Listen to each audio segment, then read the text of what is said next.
سلام الله عليكم ورحمة الله وبركاته. أولا نصلي على رسول الله.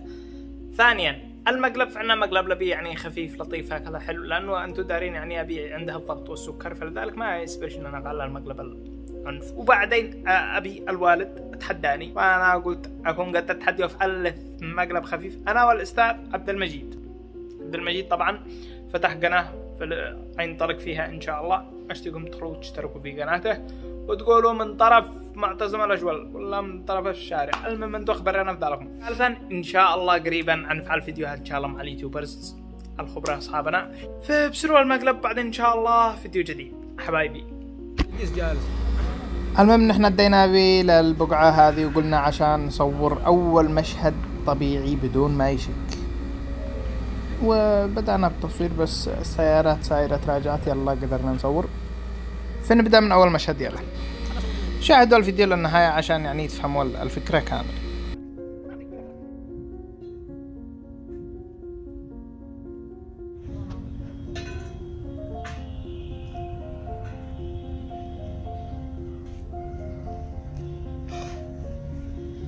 ما بتسوي يا عبد المجيد، وهذا آخر زمانك، هذا آخر أيامك. أنا حذرتك عدة مرات إنك ما تصاحب إلا الناس السيئين، لكن أنت جالس تسايرهم بعدهم. أنا قد بلغت عن أصحابك الأولين وحبسوهم، وأنت احترمتك من أجل أبوك ومن أجل إنك كنت طيب، كنت ذاكر في الجامعة، كنت تجي الأول، وذا الحين ضعت. خلاص ضعت، ضيعت نفسك، بعدين ما تدري لو قد سرق، بعدين تقتل من أجل المخدرات. يا ضايع، عب عليك، استحي على نفسك، جل على عرضك، استحي احترم اللحية الذي فوقك، الذي كنت دائما تجلس تصلي وتصير الجماعة وتنصحنا. الله الله الله الله الله، ما كنتش متوقع منك هذا. قهرتني. أنا احتراما لأبوك، احتراما لأخوك ما بلغت عنك. أنا كلمتك وحذرتك لا تساير أصحاب الصحبة السيئة هذولا. الصحبة السيئة اتركهم. أنذرتك وحذرتك، لكن ما قطعش يا عبد المجيد. الله المستعان عليك. أنا أنصح كل واحد يشوف هذا الذي بيشربوا المخدرات، الذي بيشربوا السجاير، أن يبلغوا آبائهم، يبلغوا الشرطة إذا في ناس بيشربوا المخدرات. ضايعة، تضيع نفسك. الله تضيع نفسك. انتبه لعمرك، حتبقى بالشوارع تايه، حتسرق، حتقتل، حتعمل كل المنكرات، وعادك ذا الحين منكس راسك. عب عليك، استحي على نفسك، اخجل على عرضك يا عبد المجيد. خلاص أنا ببلغ الشرطة، لكن أقول لك هذا المرة آخر مرة لك، وأشوف أنت تتعظ ولا ما. أنا اتفقت أنا وعبد المجيد على أساس إنه يشرح لأبي الفكرة كامل، وأنا بدأت أنسحب عشان ما أسمعش. طيب يلا واصل. حاضر. ولا يهمك السلة الغذائية قد بيقسموها، وأنا ما عليك إلا أكلم العاقل حتى يدبرك بسلة. حاضر، يلا مع السلامة. مالك يا عبد المجيد، ايش تبي؟ عم علي، ها الموضوع اللي جابرتك عليه. ها ايوه، اشتي خبرتي يخرجوا في خلال هذا اليومتين، وهذا الزلط وانا راكن على الله ثم عليك يا منعاه يا فندم، وانت اخبر. حاضر، لا يهمك، ابشر. هم أنا اصحابي كلهم انا اخرجهم لك اليوم ولا قلت بالكثير. ايوه انا افدالك في هذه خلال اليومتين، انا افدالك، وانا عادك شيء زلط انا ادي. ولا يهمك سابر، انا اشرب هذا، واذا تحتاج عاد اكلمك. سابر، اي خدمات. الله يفتح عليك. وهنا بدأت أعترف. ايش؟ كيف ما فهمت؟ حكى على صلاة غذائي، منين يخرجوا أصحابه؟ سلة. دخل الصلاة، هذاك مجبر ثاني. أنا مجبري ثاني. مجبر يعني. هذاك مجبر ثاني. أصحابك ايش يخرجوا يعني؟ يخرجوا من السجن. إذا لا أتكلم في بالجاب إلا صلاة غذائية. لا مش قصة صلاة غذائية، أنا فاهم ما فهمش الفكرة. أنا بتكلم لي هكذا، مو فاجعني. أيوه. تمام خلاص مجبرة. ايوه انت تشتي يا جابر، اقول له انا عاد اجي لك لا جنب لا ايش الفكره هي؟ يا اخي هذا المشهد اللي نصوره الان قبل هذاك الاخير. تمام، على اساس انه هذا كان يعني من اول في الجيش، ولكن من النوع ايش الذي هو ايش؟ كان يتمرود، واحنا بشر يعني في احيانا الشيطان يوسوس لك عشان قرشين، فاهم؟ ايوه، وعلى اساس كذلك انه احنا ايش؟ يعني باقي معي مشهد على فلاش باك ولا شيء، ان احنا ذليناه بحاجه معينه، ها؟ فانا بنجي ازيد اديله زلط في الحاره هو عارف لنا. ايوه، لانه في الحاره هو يعني بيستر علينا، ذكوا في الاخر قال انا قد سترت عليكم خيرات وانا كذا. هو هذا المشهد من قبل. طيب اصحابك مسجون. ايوه، وابي اشوف فندم. كان فندم ومعه دحين علاقه اول كل مع الدوله، يعني علاقه، فهو ادينا له الزلط انه يدبرني باي وسيله يخرج لي خبرتي. كيف ما ينفع؟ الحين انت هنا الدوله. كيف هنا الدوله؟ اسمع، انت الحين بتقول انه فندم ويخرج اصحابك ناس انه كان فندم، فالحين حيقولوا اللي بيتقاعد على طول يبدا يرتشي كذا حسب الحالات. لا لكن انا قد ختمتها بالختام الله بقى الحال، لانه قد رجع، يعني احنا بشر قال عيب عليكم انا ما عاد تصبر عليه. خليه مدير مكتب، يدير حاجه ثانيه. طيب فندم ما يصير عاقل يا اخي، عاقل غاز سلط غاز ما قال انه هذا بيشيل هذا ما في يرتشي بعض الحاجات. يا اخي قد انا منه عسكر ما والله لا يحبسوا ابي ما. يا اخي اسمعني ايش من حال سنوات قال ما تصل صلي. لا خلاص. وبدأت أتصايح أنا وعبد المجيد واختلفنا في الفكرة عشان نشوف ردة فعل أبي.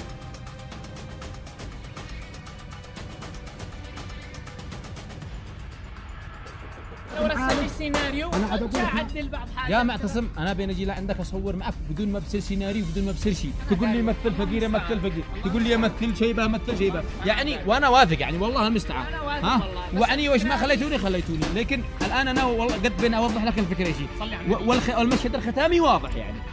اللهم صل وسلم. خلاص انا دين واضح وعدلنا. ايوه عدلت في تصليح حق هذاك الاعمال، وفي الاخير عدلنا وبكينا وزعل وهم عمي. الحين حق العسكر ابي كفندم انك ترشي يخرج محابس ما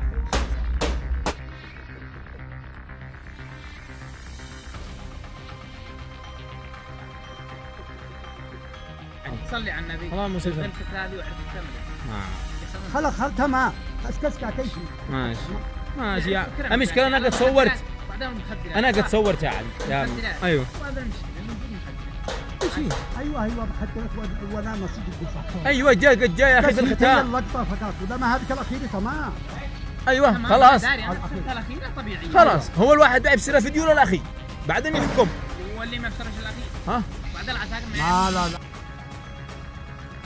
طبعا اتفقت انا وعبد المجيد، اذا ابي يده مقترح، اذا انا وافقت عبد المجيد يرفض، واذا عبد المجيد وافق انا ارفض.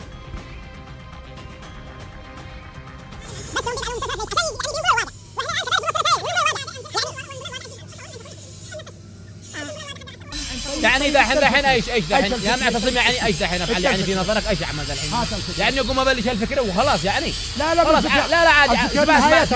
اسمع يا عم علي، اذا ما عاد عادي والله لا بلش الفكره وارح لي وما بش فيها حاجه الحين، والله ما عادت فيها التصوير نهائيا، عادي والله انا ما عاد همني والله يعني، ولا عاد ازعلك يا عم علي، وبالرغم ان انا بينجي والله ما في حس. انا بالنسبه لي طبيعي والله انه طبيعي الصراحه يعني. ما والله اني انا بنفسر حق العسكر والله يا معتصم قد قلت لك بسرنا احنا ادينا من واقعنا. انا ما اديت من اديت مسلسلتك فيه بس ما نلقي كلمه توصل خطر.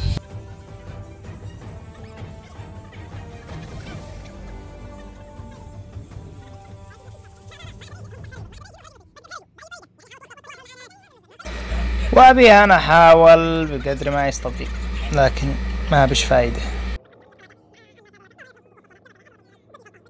هو نفس مجبري بس معتصم معترض انه قضيه فندم، لا انه قضيه فندم. ايوه يعني وانا بينت له ايش من غلط يا معتصم، ايش من غلط؟ والله ما بغلط ولا شيء، يقول لك انه ادينا مسلسل من الواقع، ابصرت يا اخي باقي ما عليك من المسلسلات، المسلسلات يا اخي وانتم تصدقوا اليمنيات مش الخارجيه. انا داير انه اليمنيات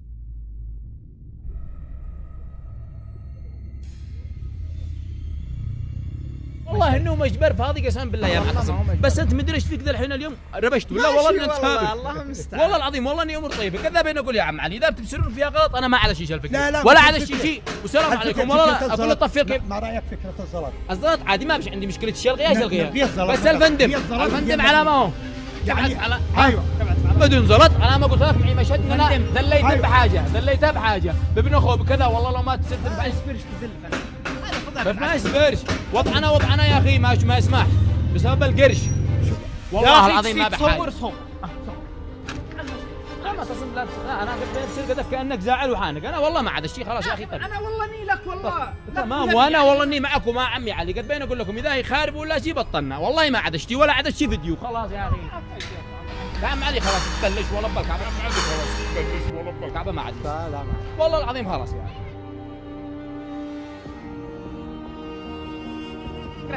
كنت عجبني فكره جاء راسلك واتس يا عمي فندم ما يصبر يرتشي.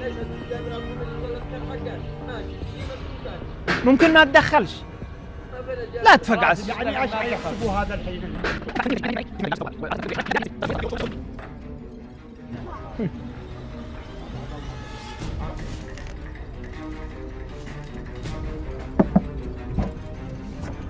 بس يابا احنا مصورك ومقلب عليك حبيبي انا اسف.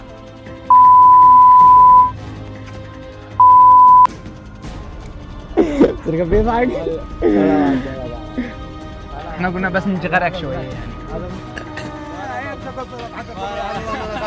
قومتوني من وانا بين الشركات هي ضغط. كلام ما تضم. ها؟ كلام مغتصب. انا قد بين اقول كلام مغتصب صح. انا طبعا ابي اكل المقلب الحمد لله انا اكلت المقلب بس انا صممت وقلت ان المعتصم على حق. حبيب قلبي يا يعجبني انه بعد خلاص تحياتي. وانا خلاص انشروا ما علي. نسيح.